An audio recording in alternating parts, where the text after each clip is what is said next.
Consumer association of Pakistan के chairman Kaukab Iqbal ने कहा है कि शहरी 16 जुलाई से दूध की खरीदारी का बॉयकॉट करें। डेयरी माफिया ने आवाम की जेबों पर 47 रुपये निकाल लिए हैं। कौकब इकबाल एक बार डेयरी फार्मर्स दूध की कीमत बढ़ाने की बात कर रहे हैं।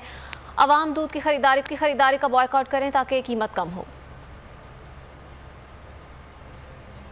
इनको दोनों हाथों से लूटा जा रहा है। एक तरफ नाजायज मुनाफाखोरी यानी मनमानी कीमतों पर 130 रुपये फरोख्त किए जा रहे हैं और फिर डेयरी फार्मर्स ये ऐलान कर रही है कि हम दूध की कीमतों में मजीद इजाफा करें। फ्रेश दूध की बढ़ती हुई कीमतों और नाजायज मुनाफाखोरी को कंट्रोल करने के लिए कंज्यूमर एसोसिएशन ऑफ पाकिस्तान ने 16 जुलाई से मुकम्मल बाइकाट करने का ऐलान किया है और सार्फिन से अपील की है कि दूध की खरीदारी का तर्क कर दें, क्योंकि ना ही हुकूमती रिट कहीं दिखाई देती है।